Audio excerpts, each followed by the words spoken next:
Santé publique France, le taux de prévalence de la souffrance psychique liée au travail est 2 fois plus important chez les femmes. On a constaté une majorité de femmes qui étaient dans une tranche d'âge de 35-45 ans, une surreprésentation des femmes avec jeunes enfants, une surreprésentation de cadres, de familles monoparentales. Il y a 2 pistes de réflexion par rapport à ça.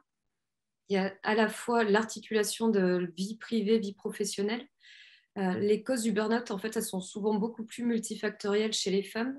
C'est vrai qu'on parle de burn-out professionnel. Nous, on inclut dans la notion de travail aussi le travail qui n'est pas reconnu, pas rémunéré, c'est-à-dire le travail domestique. Il faut savoir que les femmes, elles assurent encore 73% des tâches ménagères, sans parler de la fameuse charge mentale.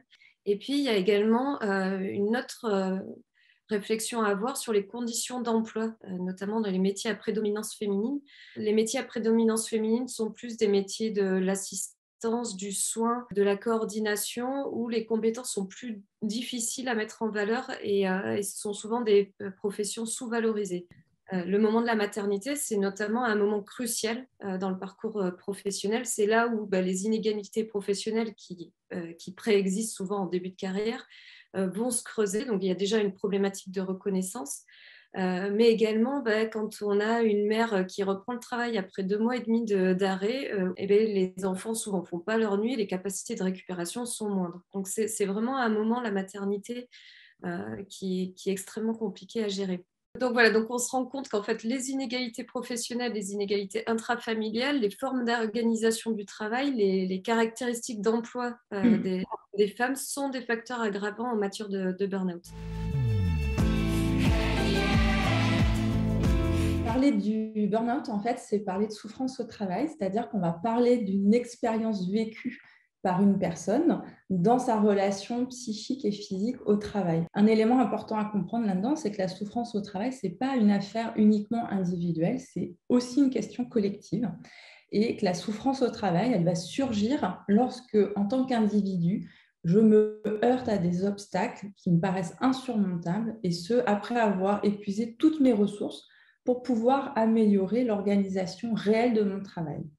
Et cette souffrance, elle va commencer quand mon rapport à l'organisation du travail, elle est bloquée. Une notion importante aussi à comprendre, c'est que l'épuisement professionnel, c'est un processus qui est progressif et qui est souvent imperceptible pour celui qui va rentrer dedans progressivement. Donc, pour le repérer, il y a une notion fondamentale qui est le fait qu'il va se caractériser par le passage d'une fatigue normale à une fatigue physique et psychique intense. Et il y a des symptômes spécifiques de l'épuisement professionnel chez les femmes. Ce qu'on repère en particulier, ce sont donc les troubles cognitifs, attention, concentration, mémoire, manque de mots, lapsus. On va avoir également ce qu'on appelle une fatigabilité à l'effort, c'est-à-dire que je vais me fatiguer plus rapidement. On va avoir des atteintes au niveau de la fonction respiratoire, notamment des essoufflements. Ça, c'est vraiment ce qui est symptôme spécifique du burn-out chez les femmes.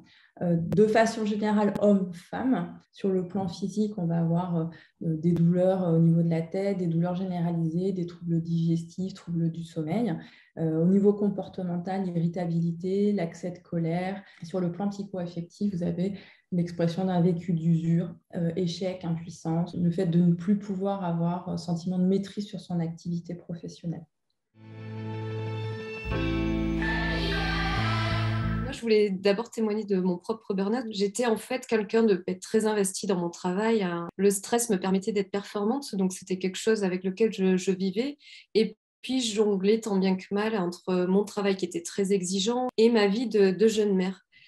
J'ai commencé en fait petit à petit à avoir tout un tas de petits troubles, mal à l'estomac, perte de cheveux, je voyais moins bien. J'attrapais tout ce qui passait en permanence enrhumée, je dormais mal, tout un tas de symptômes qui étaient réels, mais je n'ai pas fait le lien entre tous ces symptômes. Petit à petit, je me suis sentie épuisée, j'avais beau dormir, j'avais beau prendre des vacances, je ne me sentais jamais reposée, jusqu'au jour où j'ai commencé à avoir des douleurs thoraciques qui étaient beaucoup plus préoccupantes. Tout vacillait, je n'arrivais pas à tenir sur mes jambes. Je me suis rendu compte que j'avais perdu la mémoire immédiate. C'était mon cerveau qui s'était arrêté d'une certaine façon. Ce qui est intéressant dans le témoignage d'Anne-Sophie Vive, c'est qu'elle vous montre vraiment un processus. Il nous faut vraiment du temps en tant qu'individu pour pouvoir comprendre ce qui est en train de se passer pour nous. On fait des repérages avec des stades. Donc, on a 4 stades Le premier, dans ce rapport à la fatigue, qui est, il faut le rappeler, normal au départ. Hein, quand je dépense de l'énergie pour faire mon activité professionnelle, il est normal que derrière, j'ai de la fatigue. Le second stade, c'est le fait que je vais être pris donc, dans un certain nombre de contraintes, de facteurs de risque, et ma réponse du point de vue de l'organisme, elle va être oscillante. Et du coup, on va avoir un cumul au niveau des fatigues qui va s'opérer et qui ne va plus être compensé. S'il n'y a toujours pas de régulation, dans ce cas-là, je vais arriver au troisième stade et cette évolution vers le surmenage, elle va devenir pathologique. Et le dernier stade, eh bien, l'épuisement est alors avéré et là, l'organisme va capituler devant les facteurs d'agression avec une destruction des mécanismes régulateurs jusqu'à parfois des dommages irréversibles. Pour éviter le burn-out, il y a une première étape qui est de comprendre quels sont les enjeux du travail dans notre vie, réorganiser ou organiser sa vie en visant à une meilleure conciliation entre vie professionnelle et vie personnelle. Et ça, Anne-Sophie vous déploiera cet élément-là.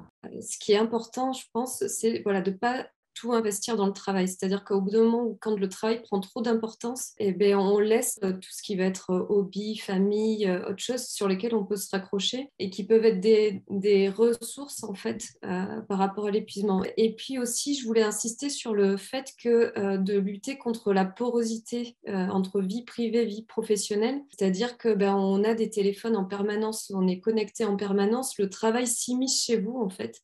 Et d'autant plus dans un contexte où on a généralisé le télétravail, où c'est extrêmement compliqué de savoir quand est-ce qu'on est au travail et quand est-ce qu'on est dans sa vie personnelle.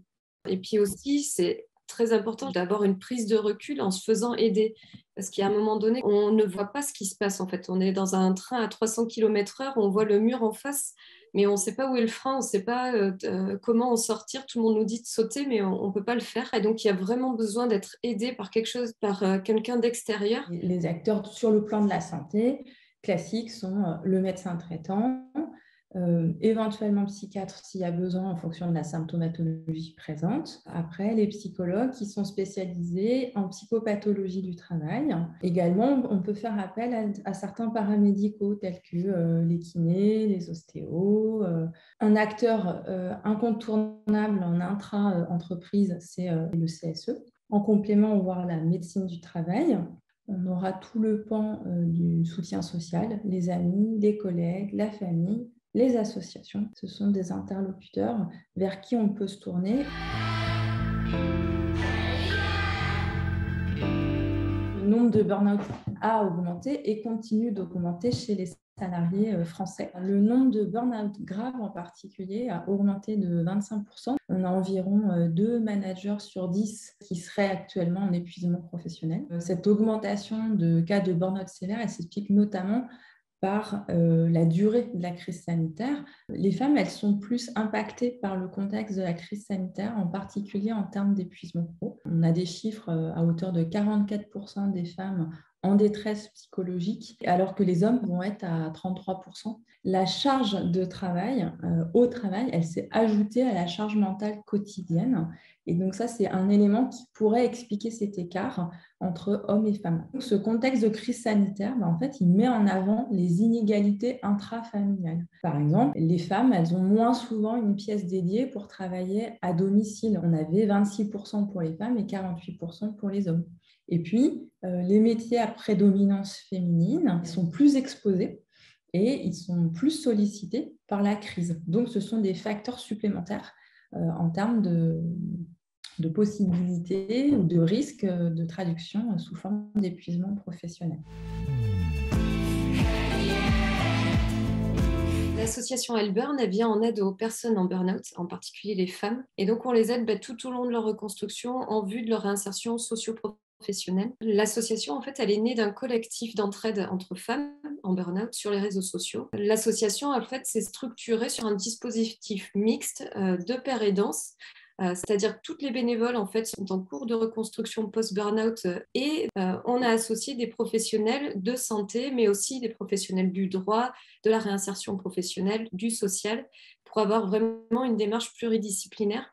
Alors concrètement, qu'est-ce qu'on propose? On intervient vraiment à tous les stades du burn-out. D'abord en prévention, on va faire de la sensibilisation, parfois en l'entreprise. Et puis également, lors de l'effondrement, la personne souvent est complètement perdue. Donc là, on propose un accompagnement individuel où elles vont d'abord être reçues par des pères aidantes, donc par d'autres victimes de burn-out, qui vont pouvoir leur apporter une écoute bienveillante pour que la personne se sente comprise, et puis également orientée vers tous les professionnels de santé qu'on a pu répertorier. Et puis une fois que la personne a été prise en charge, on va donc proposer des accompagnements collectifs pour aider à la reconstruction et aider à la resocialisation, parce que souvent les personnes sont enfermées chez elles les premiers temps, elles n'arrivent plus à sortir. Et la dernière étape, c'est la remobilisation professionnelle vers la réinsertion professionnelle, où on propose donc aux bénévoles, à des personnes qui sont en burn-out, donc d'intégrer l'association. On va leur attribuer des tâches professionnelles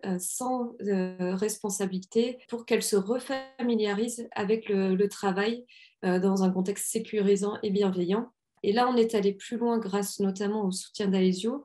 On propose maintenant un programme d'accompagnement sur 6 mois pour travailler justement sur la spécificité de la réinsertion professionnelle des femmes victimes de burn-out.